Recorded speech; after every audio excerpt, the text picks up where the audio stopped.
জিন ও শত্রু থেকে বাঁচতে বাড়ি বন্ধ করার সঠিক নিয়ম।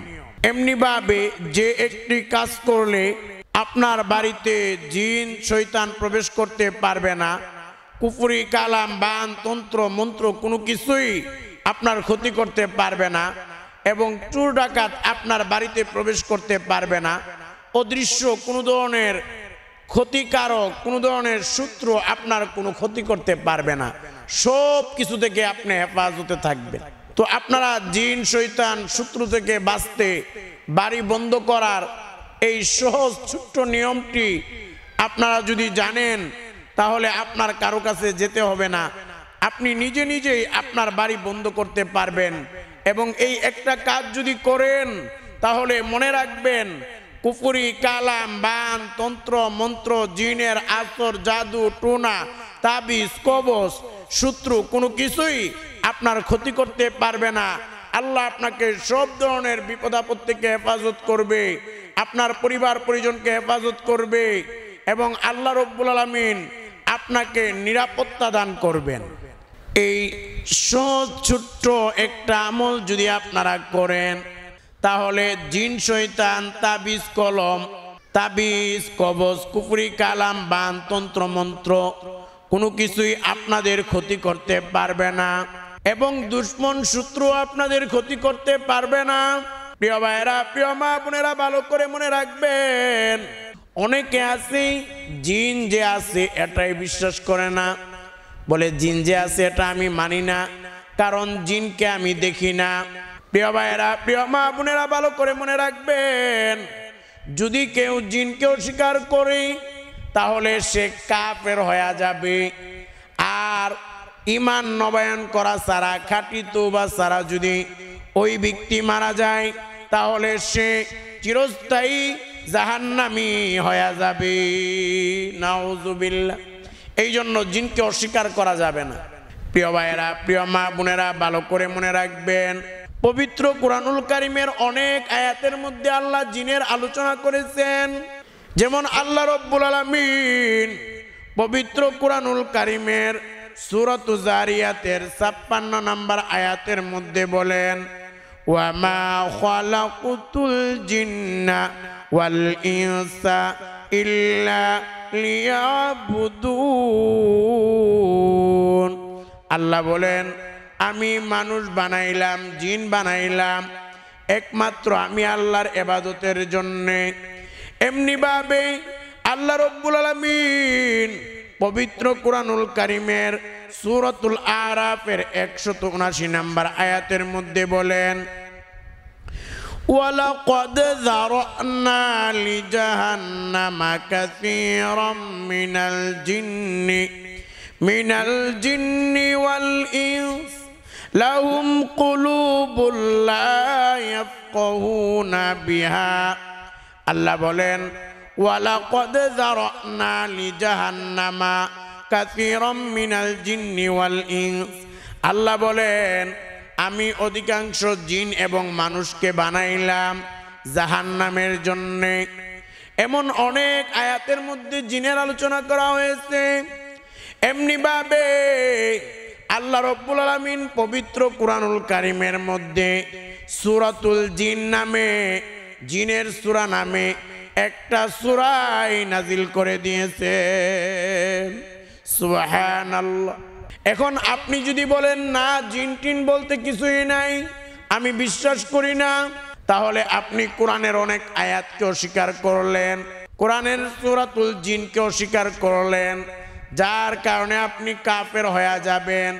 এই জন্য এই জিনিসগুলো অস্বীকার করার কোনো সুযোগ নাই। এমনি ভাবে প্রিয় ভাইয়েরা, ভালো করে মনে রাখবেন, জাদু টোনা কুফরি কালাম বান তন্ত্র মন্ত্র এগুলো যে করা হয়, এগুলো সত্য, এগুলো কিন্তু মিছা নয়। কারণ মনে রাখবেন, আমাদের কলিজার টুকরা পেয়ারা নবীজি সাল্লাল্লাহু আলাইহি ওয়াসাল্লামকে মক্কার একজন ইহুদি মহিলা আমাদের নবীকে, একজন ইহুদি মহিলা আমাদের নবীকে জাদু করেছিল। নবীজি প্রায় 6 মাস, কোনো বর্ণনায় আসছে 40 দিন নবীজি অসুস্থ ছিলেন। অনেক অসুস্থ ছিলেন, মাথা তুলতে পারতেন না, অনেক কিছু নবীজি ভুলে যাইতেন, মনে রাখতে পারতেন না এই জাদু করার কারণে। একদিন নবীজি ঘুমাইতেছে, আমাদের কলিজার টুকরা নবীজি ঘুমাইতেছেন, দুইজন ফেরেশতা আসলেন, একজন নবীর মাথার কাছে বসলেন, আরেকজন নবীর জির পায়ের কাছে বসলেন। এক ফেরেশতা আরেক ফেরেশতাকে বলতেছে ওনার কি হয়েছে, বলে ওনাকে নবীকে একজন ইহুদি মহিলা জাদু করেছে চুল এবং চিরুনির মাধ্যমে।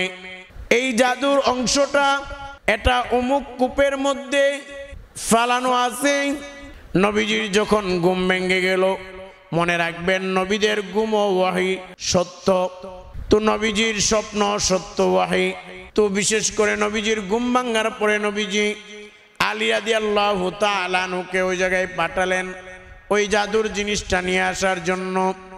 তখন আলী রাদিয়াল্লাহু তাআলা আনহু জাদুর জিনিসটা নিয়ে আসলেন। আনার পরে দেখা গেল নবীজির চুল এবং চিরুনি এবং খেজুরের আঁশ দিয়ে ওই জাদুটা করা হয়েছিল। ওইটার মধ্যে 11টা গিট ছিল, আর ওই 11টা গিট মনে রাখবেন সূরাতুল ফালাক এবং নাস ওই সময় আল্লাহ নাজিল করে দিয়েছিলেন। সূরাতুল ফালাক এবং নাসের মধ্যে 11টা আয়াত রয়েছে। তখন নবীজি সূরাতুল ফালাক এবং নাসের এক একটা করে আয়াত তেলাওয়াত করতে লাগলেন এবং এক একটা করে গিট খুলতে লাগলেন। গিট খোলা যখন শেষ হয়ে গেল, আমাদের নবীজি পরিপূর্ণভাবে সুস্থ হয়ে গেলেন। সুবহানাল্লাহ। এই জন্য মনে রাখবেন, যেখানে আমাদের নবীকে যেখানে জাদু করা হয়েছে, কুফরি করা হয়েছে, সেখানে আমরা তো কিছুই না। যে কেউ আমাদেরকে কুফরি করতে পারে, জাদু করতে পারে, বান মারতে পারে। অনেকে দেখা যায় দুশ্মনকে ধ্বংস করে দেওয়ার জন্যে, ব্যবসা বাণিজ্যের জন্য উন্নতি না হয়, পরিবার যেন শান্তিতে না থাকে, ঘরে যেন বরকত না থাকে, একটার পরে একটা মুসিবত আর বিপদে যেন পড়ে। এই জন্য অনেক দুশ্মন, অনেক মানুষ দেখা যায় যে জাদু করে, কুপুরি করে, বান দেয়, তন্ত্র মন্ত্র বিভিন্নভাবে আপনার ক্ষতি করতে চাবে। কিন্তু মনে রাখবেন, আপনি যদি এই একটা আমল করেন, জাদু টুনা কুপুরি কালাম বান তন্ত্র মন্ত্র জিনের আসর কোনো কিছুই আপনার কোনো ক্ষতি করতে পারবে না। আল্লাহ সব কিছু থেকে আপনাকে হেফাজত করবে। সুবহানাল্লাহ। প্রিয় ভাইয়েরা, প্রিয় মা বোনেরা, এই জন্য মনে রাখবেন, জাদু টোনা কুপুরি কালাম বান তন্ত্র মন্ত্র এইগুলো সত্য, জিনও সত্য। এই জিনের আসর, জাদু টোনা কুপুরি কালাম বান তন্ত্র মন্ত্র এবং চোর ডাকাত সব বিভিন্ন কিছু থেকে আপনি হেফাজতে থাকার জন্য এই একটা আমল করবেন। তবে যে নিয়ম বলে দিব ওই নিয়মে আমল করতে হবে। প্রিয় ভাইয়েরা, প্রিয় মা বোনেরা, ভালো করে মনে রাখবেন, এই আমলটা বিশেষ করে আপনারা বাড়িতে মাগরিবের পরে করবেন। মাগরিবের পরে এভাবে আমলটা করবেন। আমলের প্রত্যেকটা নিয়ম মেনে মেনে করবেন। এই আমল করার জন্যে আপনাদের জন্য সর্বপ্রথম কাজ হলো, আপনারা 3 বার এটা পড়বেন, আস্তাগফিরুল্লাহ ওয়া আতুবু ইলাইহি, আস্তাগফিরুল্লাহ ওয়া আতুবু ইলাইহি। এটা 3 বার পড়বেন। এরপর কালিমে তয়্যিবা 1 বার পড়বেন, লা ইলাহা ইল্লাল্লাহু মুহাম্মাদুর রাসূলুল্লাহ। নাই কোনো মাবুদ আল্লাহ ছাড়া, মুহাম্মদ সাল্লাল্লাহু আলাইহি সাল্লাম আল্লাহর বান্দা এবং রাসূল। এটা আবার অর্থটাও মনে মনে পড়বেন এবং আপনারা মন থেকে 100% আল্লাহর প্রতি বিশ্বাস রাখবেন, রেখে আমল করবেন। প্রিয় ভাইয়েরা, প্রিয় মা বোনেরা, এরপর দ্বিতীয় নাম্বার কাজ হলো, আপনারা পবিত্র কোরআনুল কারীমের সূরাতুল বাকারায়ের 255 নম্বর আয়াত, যেই আয়াতটাকে বলা হয় আয়াতুল কুরসি, এই আয়াতুল কুরসি আপনারা পাঠ করবেন। এমনিভাবে যারা আয়াতুল কুরসি না পারবেন অথবা এই আমলগুলো যাদের জন্য একটু কঠিন হয়ে যাবে, আপনারা কি করবেন, সহজভাবে কি করবেন এটাও আমি আপনাদেরকে বলে দিব। তবে আপনারা আয়াতুল কুরসি শেখার চেষ্টা করবেন। আপনারা বিশেষ করে এই আমলটা মাগরিবের পরে করবেন। আয়াতুল কুরসি একটু জোরে জোরে পড়বেন। তবে কিভাবে পড়বেন আমি আপনাদেরকে বলে দিতেছি।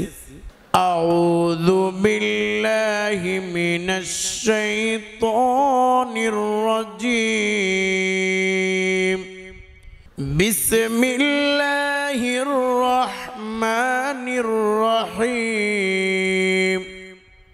আল্লাহু লা ইলাহা ইল্লাহু আল হাইয়ুল কাইয়্যুম লা তাখুযুহু সিনাতুন ওয়ালা নাওম লাহু মা ফিস সামাওয়াতি ওয়া মা ফিল আরদ মা যাল্লাযী ইয়াশফাউ ইনদাহু ইল্লা বিইذনিহি ইয়ালামু মা বাইনা আইদিহিম ওয়া মা খালফাহুম ওয়ালা ইউহিতুনা বিশাইইন মিন ইলমিহি ইল্লা বিমা শাআ ওয়াসি'a কুরসিয়ুহুস সামাওয়াতি ওয়াল আরদ ওয়ালা ইয়াউদুহু হিফযুহুমা ওয়া হুয়াল আলিয়্যুল আযীম। প্রিয় ভাইরা, প্রিয় মা বোনেরা, আপনারা আয়াতুল কুরসি পাঠ করার পরে আপনাদের জন্য 3 নাম্বার কাজ হলো আপনারা সূরাতুল কাফিরুন একবার তেলাওয়াত করবেন, একবার পাঠ করবেন। এভাবে পড়বেন, বিসমিল্লাহির রহমানির রহিম। জোরে জোরে পড়বেন মাগরিবের পরে। বিসমিল্লাহির রহমানির রহিম। কুল ইয়া আইয়ুহাল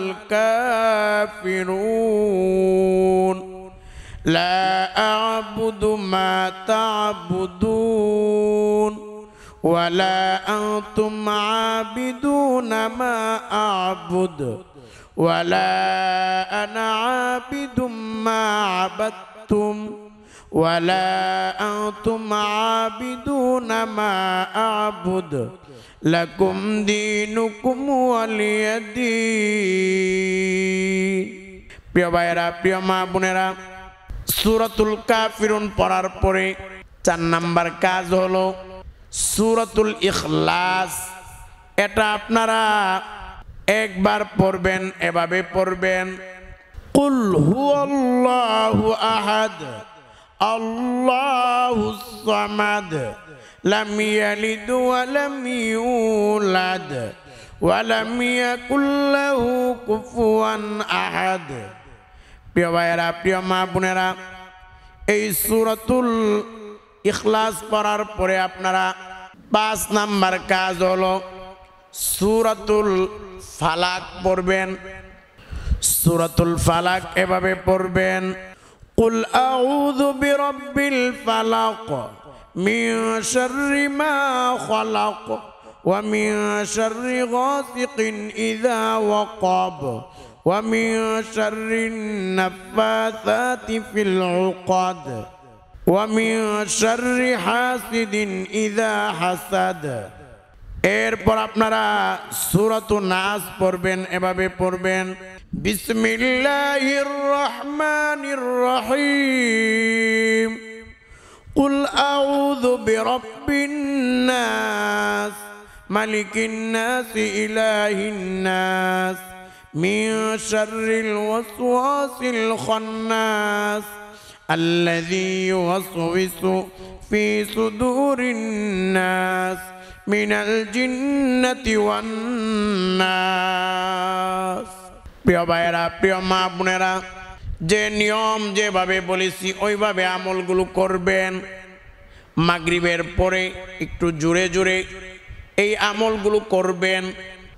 এই আমলগুলো যদি নিয়ম বুঝে মেনে করতে পারেন, জাদু টোনা কুফরি কালাম বান তন্ত্র মন্ত্র কোনো কিছুই আপনার কোনো ক্ষতি করতে পারবে না।